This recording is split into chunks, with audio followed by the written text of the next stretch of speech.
হচ্ছে। দয়া করে বলো কিভাবে তোমার সাহায্য করতে পারি। হে আমার প্রিয় বন্ধু শুভ, তুমি যদি আমার এই দুঃখময় অবস্থা উপলব্ধি করে থাকো তাহলে তুমি এখনই জটিলার বাড়ি যাও। সেখান থেকে আমার প্রাণপ্রিয় রাধারানীকে নিয়ে এসো। আমি রাধারানীকে ছাড়া বাঁচব না। রাধারানীকে ছাড়া আমি প্রাণ ত্যাগ করবো। আমি যাচ্ছি রাধাকে আনার জন্য। আমি না আসা পর্যন্ত তুমি আমার মূর্ছা যেও না। তুমি অপেক্ষা করো।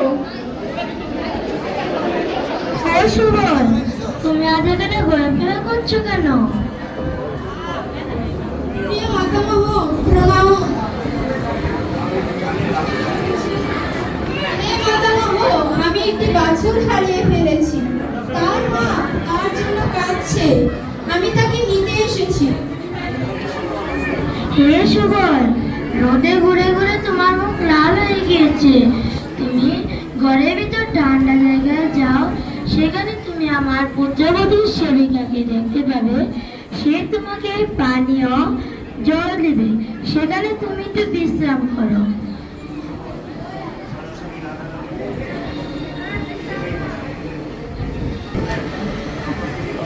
হে সুবল, তুমি এখানে? তুমি কি আমার প্রাণনাথ কৃষ্ণকে দেখেছো? রাধে, আমি আর কৃষ্ণ তোমার জন্য ওই কপিলবনে অপেক্ষা করছিলাম। তোমার জন্য কৃষ্ণ হে রাধে বলে কাঁদছে। দেখো দেখো সুবল, আমার শাশুড়ি বৃদ্ধা জটিলা লাঠি হাতে দরজায় বসে আছে। এই অবস্থায় কিভাবে আমি বাড়ির বাইরে যাব? আমাকে কিছু বুদ্ধি দাও। আমার ননদ কুটিলা ভীষণ কঠিন। সে সবসময় আমার দোষ খুঁজে বেড়ায়। রাধে, যদি আমি তোমাকে না নিয়ে ফিরে যাই তাহলে কৃষ্ণ যন্ত্রণা পাবে। তোমার বিরহে দেহ ত্যাগ করবে।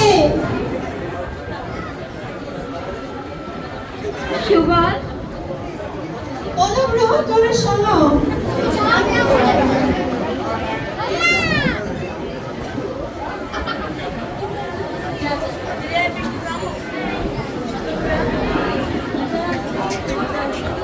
সুবল, তোমাকে অনেক ধন্যবাদ।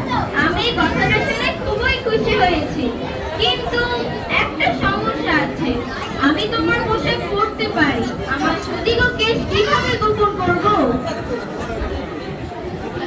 তুমি কিছু বুদ্ধি দাও।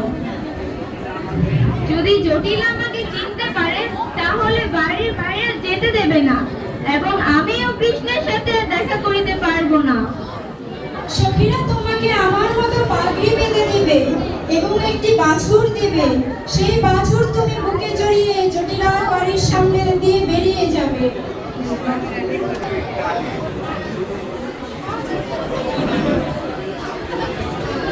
সুবল, যাচ্ছ?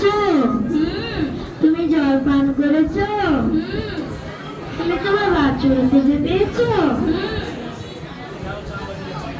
ও সুবল, তুমি একাই ফিরে এসেছো? আমার প্রাণাধিক প্রিয় রাধারানী কোথায়? কোথায় তাকে লুকিয়েছো? সে কোথায় আছে তা না বলে কেন আমাকে কষ্ট দিচ্ছ? আমাকে এত যন্ত্রণা দিতে কি তুমি আনন্দ পাচ্ছ? তুমি যদি তাকে লুকিয়ে থাকো তাহলে দয়া করে বলো সে কোথায়। তাকে ছাড়া আমি বাঁচবো না।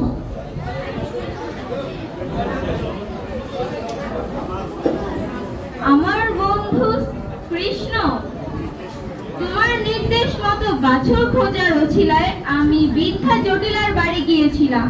সেখানে যে দেখি বৃদ্ধা জটিলা লাঠি হাতে দরজায় বসে আছে। তার অনুমতি নিয়ে আমি প্রবেশ করলাম। সেখানে দেখি রাধারানী মাথা নিচু করে কাঁদছে এবং তার সখী ও ললিতা তাকে সান্ত্বনা দিচ্ছে। হে আমার প্রিয় বন্ধু শুভম, এর আগে যতবার তোমাকে রাধারানীকে আনার জন্য পাঠিয়েছি তুমি একবারও ব্যর্থ হওনি। এবার তুমি ব্যর্থ হলে কেন?